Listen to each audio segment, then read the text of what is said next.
로마서는 지난주에 살핀 15장 13절로서 모든 교리적인 가르침과 삶에 대한 가르침이 다 끝났습니다.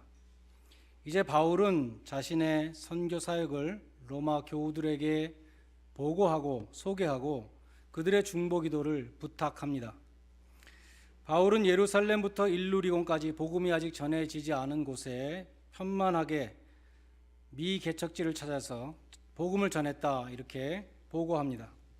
그리고 이제는 예루살렘을 방문하고 로마를 거쳐 서바나, 스페인이죠.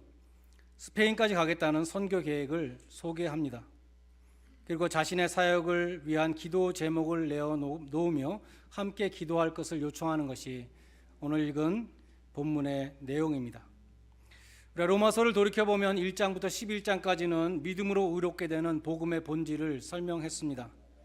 로마 교회에는 유대인들도 있었고 이방인들도 있었고 두 민족이 말하자면 두 개의 문화가 공존하고 있었는데 복음에는 유대인이나 이방인이나 아무런 차별이 없다. 모두 다 죄인이고 모두 다 믿음으로만이 구원 얻을 수 있다라고 강조했습니다.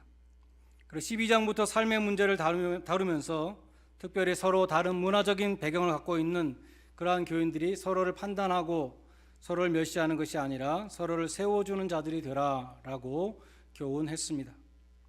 이제 오늘 본문은 그처럼 가르치는 자의 입장이 아니라 같은 형제의 입장에서 자신의 사역과 기도 제목을 나누는 것입니다. 그래서 14절 시작할 때 내 형제들아라고 형제들아 그렇게 시작하고 있습니다. 그렇게 시작되는 14절과 15절 내용을 보면 지금까지 굉장히 이방인과 유대인을 다 죄인이라고 그렇게 세차게 몰아쳤던 이유에 대해서 해명하는 것처럼 들립니다. 바울은 유대인들에게 그들이 자랑하는 율법이 죄와 사망의 법이라고 했습니다. 이방인들에게는 너희는 참 감람나무에 접붙임 받은 돌 감람나무 가지에 불과하다, 이렇게 말했습니다.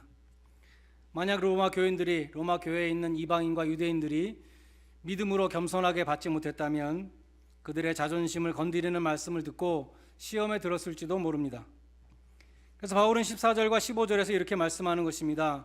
너희가 선한 사람들이고 또 지식이 있는 사람들이고 서로 권면하는 자들인 것을 알기 때문에 내가 이렇게 말한 것이다.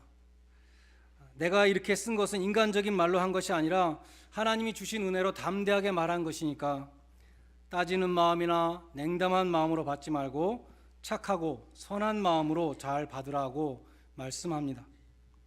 이어서 16절에서는 바울에게 주신 하나님의 은혜를 말씀합니다.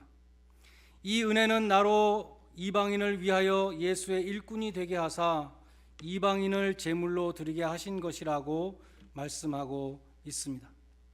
여기 일꾼이라는 단어가 나오는데 우리가 보통 말하는 종이라는 서번트라는 단어하고 좀 다른 단어입니다. 헬라어로는 공무원처럼 퍼블릭 서비스를 하는 그러한 사람을 가리켰다고 합니다. 예수 그리스도의 일꾼이 된 것을 은혜라고 말씀하는 것입니다. 오늘 예수 그리스도의 일꾼에 대해서 말씀드리면서 세 가지 특징을 말씀드리려고 하는데 그 첫 번째 특징이 일꾼은 은혜로 된다는 것입니다. 은혜라는 것이 무엇입니까? 은혜라는 것은 받을 자격이 없는데 선물로 받는 것이 은혜이죠.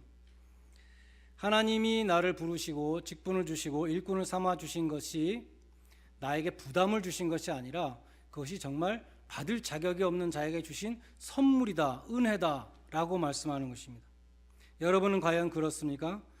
여러분 하나님으로부터 예수 그리스도의 일꾼으로 임명장을 오늘 받으신다면 정말 은혜입니다, 감사합니다 이렇게 말씀하시겠습니까? 아니면 다른 사람도 많은데 왜 하필이면 나입니까? 그렇게 생각하시겠습니까? 혹은 임명장을 받은 다음에도 이것이 언제 끝날 것인가, 빨리 임기를 끝내고 빨리 이 짐을 벗어야 될 텐데 그렇게 생각하지는 않으시겠습니까? 바울은 하나님으로부터 이방인의 사도로 임명장을 받을 때에 왜 하필이면 나입니까? 라고 억울해하지 않았습니다.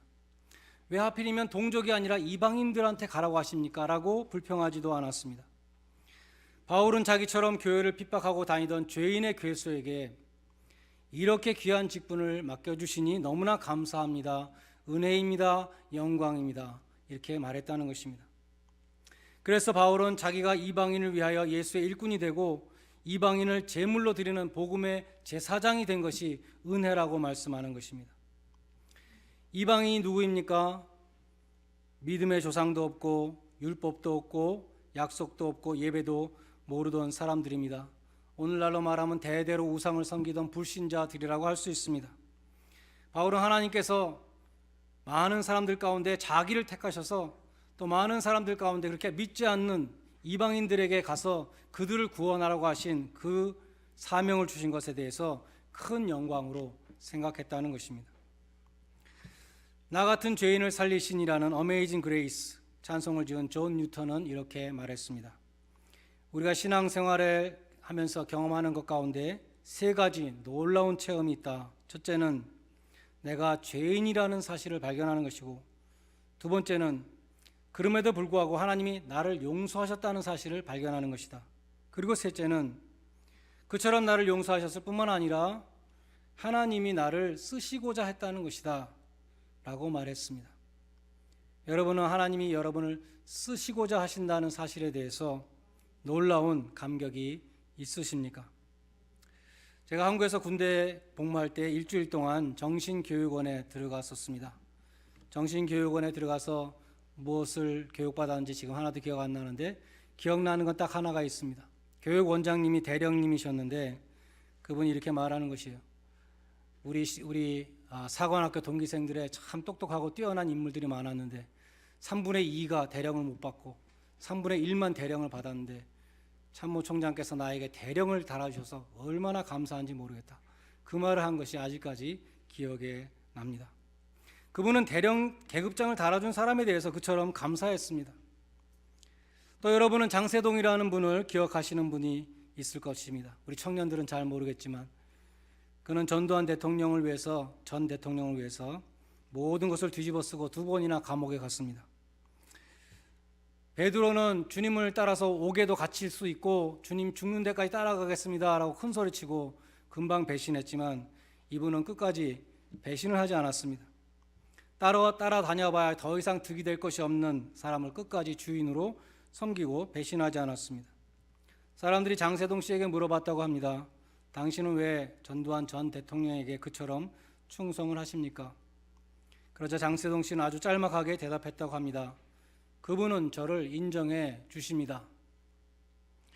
자기를 인정하고 믿어서 경호실장도 시켜주고 안기부장도 시켜주고 그렇게 자기를 임명해 준 주인을 위해서 그는 모든 희생을 무릅쓰고 몸바쳐 충성했다는 것입니다. 우리가 주님께 대한 충성이 이런 분들의 충성만도 못한 것은 아닌지 우리는 생각해 보아야 할 것입니다. 바울은 데살로니가전서 2장 4절에서 말씀합니다. 우리가 오직 하나님의 옳게 여기심을 입어 하나님이 우리를 옳게 여기셔서 복음 전할 부탁을 하셨다. 그렇게 말합니다. 디모데전서 1장 12절에서도 말씀합니다. 나를 능하게 하신 우리 주께 감사함은 나를 충성되게 여겨서 내게 직분을 맡기심이라. 하나님은 아무나 일꾼으로 삼지 않으십니다. 옳게 여기시는 자, 충성되이 여기시는 자에게 일을 맡기신다는 것입니다. 그런 사람이 일꾼이 된다는 것입니다. 잠시 권좌에 있다가 물러나는 참모총장이나 혹은 대통령 정도가 아니라 온 우주의 주권을 세세무궁토록 갖고 계신 하나님께서 나를 인정해 주시고 충성되이 여겨서 일꾼을 삼으셨다는 것에 대해서 그것을 정말 깨닫는다면 우리는 그 은혜에 대한 감격을 가지지 않을 수 없는 것입니다.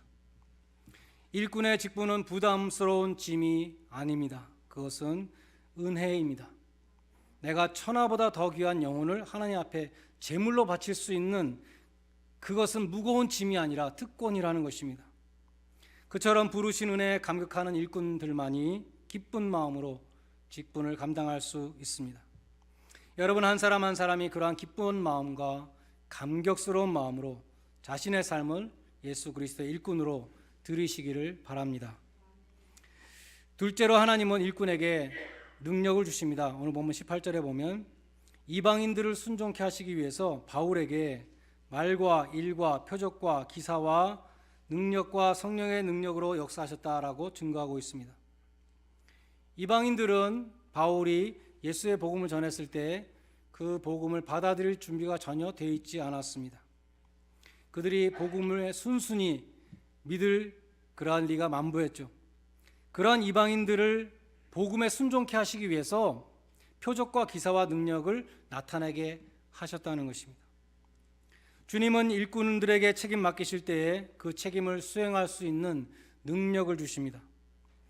예수님이 12제자 파송하실 때에 병 고치는 권세와 귀신 쫓는 능력을 주셨습니다. 마가복음 마지막 부분에 보면 제자들이 나가 두루 전파할세 주께서 함께 역사하사 그 따르는 표적으로 말씀을 확실히 증거하셨다고 기록되어 있습니다. 바울에게도 이방인들에게 그가 전파하는 복음을 입증하기 위해서 하나님의 능력을 나타내는 표적과 기사로 함께해 주셨습니다. 18절의 주어는 그리스도입니다. 표적과 기사를 행한 것이 바울이 아니라는 것입니다. 그리스도께서 성령의 능력으로 역사하셨다라고 증거하고 있습니다. 그래서 능력은 하나님이 주시는 것입니다. 성경에서 하나님이 부르실 때 저는 능력이 없어서 못합니다. 우리 교회에서도 그렇게 말씀하시는 분들이 많이 있는데 그렇게 말했던 인물이 있습니다. 모세라는 사람입니다.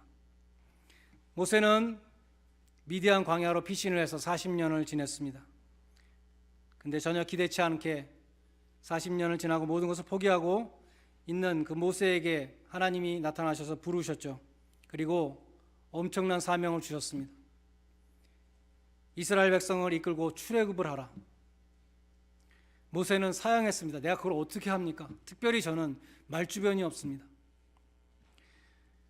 내가 이스라엘 백성들에게 나타나서 하나님이 나를 보내셔서 너희들을 이끌고 애굽을 나오라고 그랬다라고 말했을 때 누가 믿고 따라오겠습니까? 그렇게 걱정을 했습니다. 하나님이 말씀하셨습니다. 누가 사람의 입을 지었느냐? 내가 네 입과 함께 있어서 네가 할 말을 가르쳐 주겠다라고 약속해 주셨습니다. 그래도 모세는 사양했습니다. 다른 사람을 보내십시오. 보낼 만한 자를 보내십시오. 하나님이 노를 바라시며 이렇게 말했습니다. 그러면 네 형을 시켜라.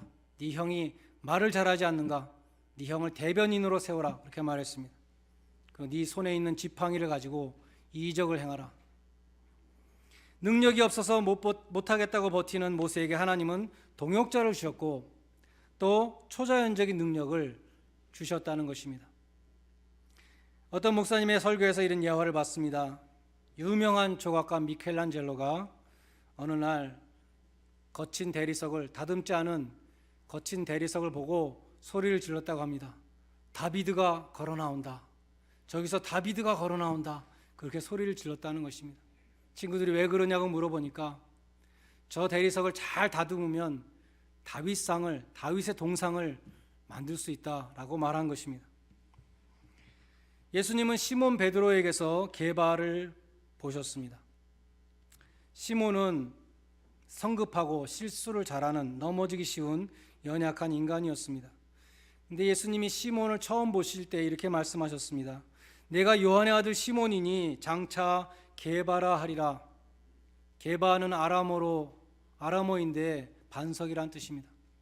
베드로, 연약한 인간 시몬에게 믿음직한 반석이라는 이름은 전혀 어울리지 않았습니다. 그러나 예수님은 이 연약한 인간 베드로를 사용하셔서 교회의 반석을 삼으셨다는 것입니다. 주님이 능력을 주실 때에 연약한 인간이 주님의 사역을 감당하는 일꾼이 됩니다. 그러므로 나의 연약함을 핑계대서는 안 됩니다. 능력 주시는 자 안에서 우리가 모든 일을 할 수 있느니라 빌립보서 4장 13절은 말씀합니다. 주님의 일을 감당할 수 있는 능력은 나에게 있는 것이 아니라 주님이 주시는 것이고 주님이 주신다고 약속하셨습니다. 우리가 할 일은 주님께서 부르실 때 순종하는 겁니다.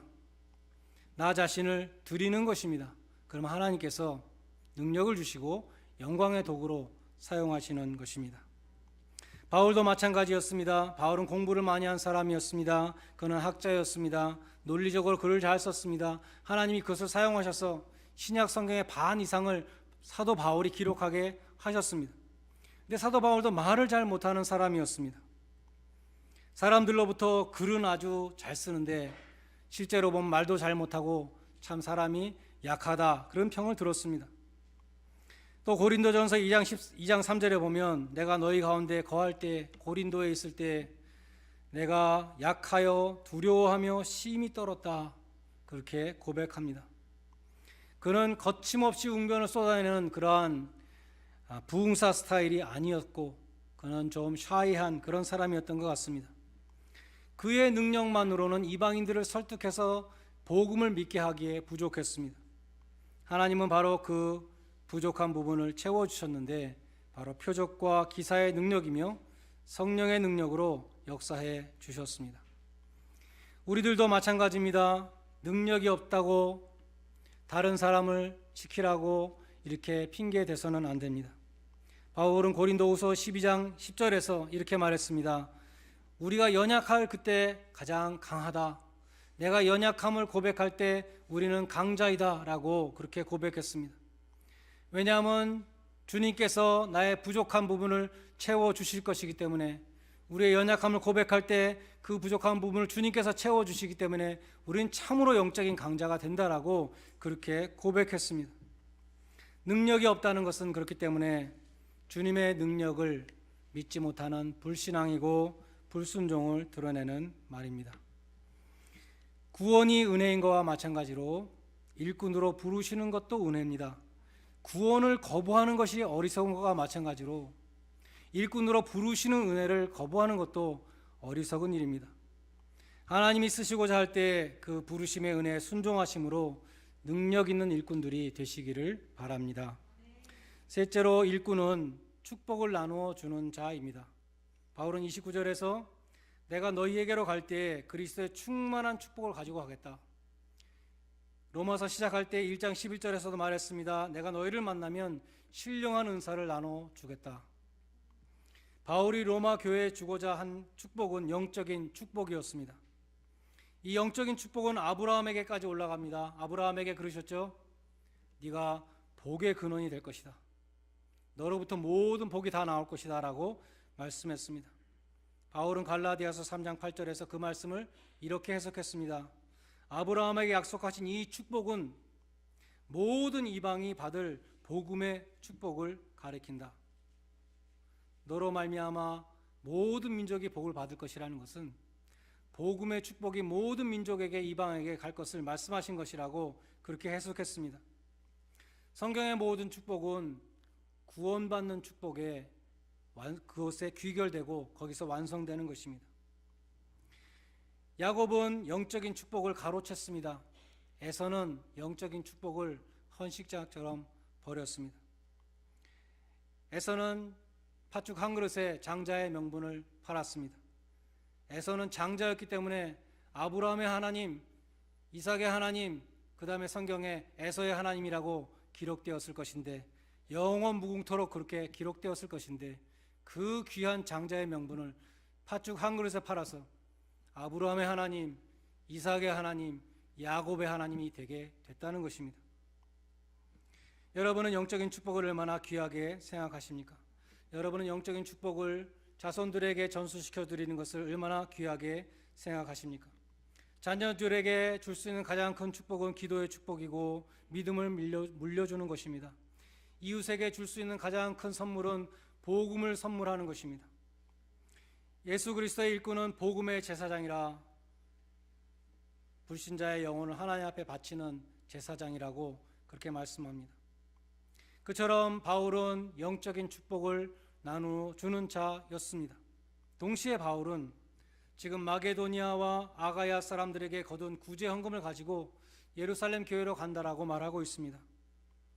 예루살렘에 기근이 들어서 예루살렘의 유대인 교인들이 어려움을 당하고 있기 때문에, 그들의 궁핍함에 처해 있기 때문에 바울은 그들을 위해서 이방인들로부터, 이방인 교회에서 구제 헌금을 얻어서 지금 예루살렘 교회를 도우러 간다. 영적인 축복과 함께 또한 물질적인 축복을 나누어 주는 사람이었습니다. 성경적인 전도는 구제와 함께 하는 것입니다. 한국에 온 선교사들은 복음을 전함과 함께 동시에 병원과 학교를 세웠습니다. 선교와 구제는 취사 선택이 아니라 둘 다 해야 하는 것입니다. 사도 바울은 안디옥 교회에서 파송을 받고 이방인을 대상으로 선교하는 일꾼이었지만 예루살렘의 동족들이 어려움을 당한다는 소식을 듣고 이방인들로부터 구제헌금을 얻어서 유대인들을 도왔던 것입니다. 하나님이 우리에게 영혼과 육체를 주신 것처럼 하나님이 주시는 축복은 하늘의 신령한 축복과 땅의 기름진 축복입니다. 그러므로 하나님의 축복을 전하는 그리스도 예수의 일꾼은 사람들의 영혼을 구하는 전도와 함께 물질적인 필요가 있는 사람들을 물질로 도와야 하는 것입니다. 영적인 축복과 물질적인 축복을 함께 나누어 주는 일꾼이 되어야 하는 것입니다.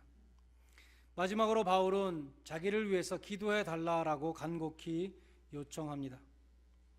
자신의 사역을 위해서 기도해 달라, 구체적인 기도의 제목들을 말하고 있습니다. 사도 바울 같은 위대한 사도도 기도가 필요했다는 것입니다. 그래서 여러분도 목회자들을 위해서 기도해야 되고, 선교사들을 위해서 기도해야 되고, 교회를 위해서 기도해야 되고, 예배를 위해서 기도해야 합니다. 왜냐하면 그 모든 기도는 여러분들에게 복으로 돌아가기 때문입니다. 또한 교우들을 위해서 우리는 중보 기도해야 합니다. 같이 기도할 수 있는 교우들을 주신 것이 한 교회를 섬기게 하신 하나님의 뜻이고, 또한 그것이 귀한 복입니다. 주님은 두세 사람이 땅에서 합심하여 기도하여 무엇이든지 구하면 하늘에 계신 내 아버지께서 저희를 위하여 듣고 이루게 하여 주실 것이다. 그러면서 혼자서 너를 위해서 기도하는 것이 아니라 두세 사람이 모여서 서로를 위해서 기도하라고 그렇게 말씀하셨습니다. 혼자 기도하는 기도보다 마음을 합해서 기도할 때에 천국 문을 흔들고 마귀의 권세를 흔드는 힘이 있다고 말씀했습니다. 서로를 위해서 기도할 수 있기를 바랍니다. 그것이 한 교회를 섬기는 성도들에게 주신 하나님의 큰 축복입니다. 하나님께 은혜를 받으셨습니까? 그럼 받은 은혜를 나누어 주십시오. 서로를 인정하고 칭찬해 주십시오. 이웃을 기쁘게 하고 서로 받으십시오. 처음에는 어색하더라도 내가 무엇을 기도해 드릴까요? 라고 우리 대화의 제목을 좀 바꿔볼 수 있기를 바랍니다. 내가 당신을 위해서 기도하고 있습니다 라고 말할 수 있기를 바랍니다. 성도 간에 오가는 대화가 그런 대화가 될 수 있도록 우리의 대화의 질과 내용을 바꿀 수 있기를 바랍니다. 서로를 위해서 기도하며 복을 나누어 주는 그러한 교회와 성도들이 되시기를 주님의 이름으로 간절히 축원드립니다. 기도하시겠습니다.